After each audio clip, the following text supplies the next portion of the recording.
கர்த்தருக்கு ஸ்தோத்திரம்.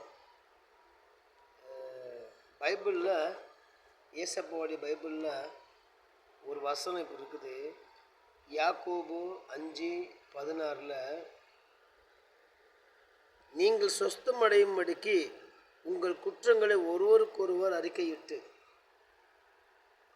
இந்த உலகத்தில் மனுஷன் இயேசுவை போல நல்லவர்களும் நீதிமானும் யாரும் கிடையாது. எல்லாரும் குறை உள்ளவங்க தான், குற்றம் உள்ளவங்க தான்.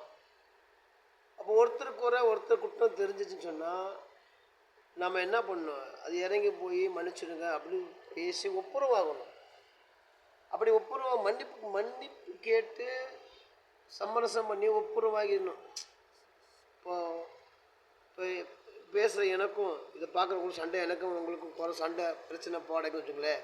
2 பேரும் உட்காந்து பேசி மன்னிச்சிடுங்கன்னு 2 பேரும் தப்புனா ஒத்துக்கிட்டு மன்னிச்சிடுங்க, இனி செய்ய மாட்டேன், இனிமேல் கரெக்டாக இருந்துக்குவோம், நம்மளாம் நம்ம சந்தோஷம் நம்ம கெடுத்தக்கூடாது அப்படின்னு நமக்குள்ள ஒரு அந்த அர்ப்பணிப்பு நீங்கள் அப்படி ஒப்பு கொடுத்து நீங்கள் ஜெபம் பண்ணுங்க. நீங்கள் தான் உண்மையான கிறிஸ்தவர்கள். மன்னிக்க தான் சொல்லி இயேசு சொல்கிறார். பைபிள் அதான் சொல்லுது. நான் மன்னிக்க மாட்டேன்னு சொல்கிற அளவுக்கு நம்ம யார் பெரிய பர்ஃபெக்ட், யார் மூலம் மனுஷன் கிடையவே கிடையாது. கர்த்தர் மட்டும்தான் பர்ஃபெக்டிவ். இயேசு கிறிஸ்து மட்டும்தான் பர்ஃபெக்டிவ். மற்ற எல்லாருமே பாவிகள் தான். குற்றம் இருந்தால் மன்னிப்பு கட்டி திருப்பி அதை செய்யாதபடி நம்மளை ஒன்று இறங்கி போய் பேசி தப்புனா சாரி சொல்லி மனசு விட்டு பேசி மன்னிப்பு கேட்டுப்பாங்க. அது ஒரு பெரிய சந்தோஷம் தான். சரிங்களா? ஏசுசாமி அதான் சொல்கிறார். யாக்கோபு 5:16 நீங்கள் சுஸ்தமடையும்படிக்கு உங்கள் குற்றங்கள் ஒருவருக்கொருவர் அறிக்கையிட்டு ஒரு ஜெபம் பண்ணுங்க. நான் பலகீனமாக இருக்கேன், உன்னை நோகடிச்சிட்டேன், நீயும் பலகீனம், நானும் பலகீனமாக நோகடிச்சிட்டேன். 2 பேர் மாற்றி அப்படி ஒப்புரவு வாங்கும்போது அது ஆண்டு ரொம்ப ஏசுசாமி ரொம்ப விரும்புகிறார்.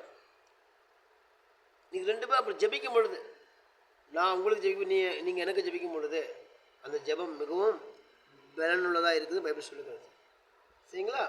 ஊக்கமாக ஜெபிக்கிற ஜெபம் நீதிமன்றம் செய்யும் ஊக்கமான மிகவும் பலனுள்ளதாக, இந்த ஜெபம் மிகவும் பலனுள்ளதாக இருக்கும். சரிங்களா? சோதனை. அதே போல் 19 பாருங்களேன், 20 தப்பிப்போன மார்க்கத்தை நின்று, அதோட 19 பாருங்க, சகோதரே உங்களில் ஒருவன் சத்தியத்தை விட்டு விலகி மோசம் போகும்போது. என்ன சத்தியம்? மனிதர்களுக்குள்ள குறைகள் வருவது இயல்பு தான். அதான் சொல்ல, நான் உங்கள் கூட பேசியிருக்கேன், நீங்கள் பார்க்குறீங்க.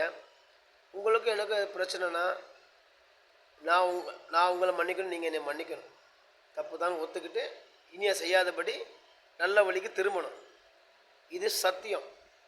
இந்த சத்தியத்தை நம்ம மன்னிக்கணும். சத்தியத்தை நீங்கள் செய்யாமல் இருக்கிறது நாம் மடியில் நெருப்பு கட்டிக்கிற சமம். எப்போ நம்மளை ஆபத்தோ நமக்கு தெரியாது. சரிங்களா? 19 வருஷம் சொல்லுது, சகோதரரே உங்களுக்கு ஒருவன் சத்தியத்தை விட்டு விலகி மோசம் போகும்போது. அது மன்னிப்பு என்ற சத்தியத்தை நமக்கு தெரியலன்னா நம்ம மோசம் போய்கிட்டு இருக்கிறோன்னு அர்த்தம். உங்கள்கிட்ட பணம் இருக்கலாம், பெரிய வசதி இருக்கலாம், நீங்கள் நிறைய இது செய்யலாம், நன்மை செய்யலாம். ஆனால் மன்னிக்கணும் என்ற ஒரு சத்தியத்தை விட்டு நீங்கள் என்ன பண்ணுறீங்க? அதை விலைக்கு போய் மோசம் போய்க்கிருக்கீங்க. மன்னிக்காமல் இருக்காதீங்க.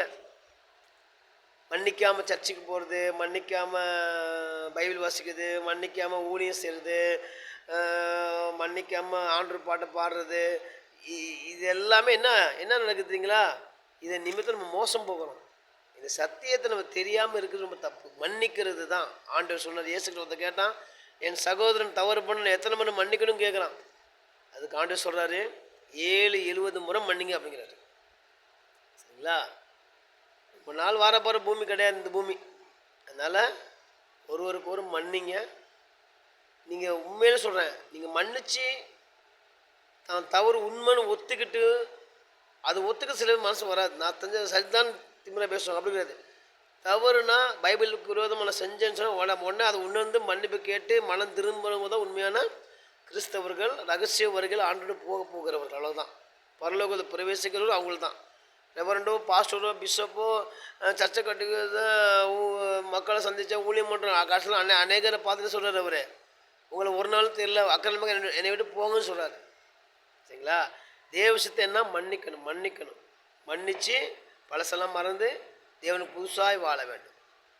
இந்த சத்தியத்தை விட்டு விலகாதீங்க. மன்னிக்கணும் என்ற சத்தியத்தை விட்டு விலகாதீங்க. கர்த்தர் உங்களை ஆசீர்வதிக்கட்டும். கர்த்தருக்கு ஸ்தோத்திரம்.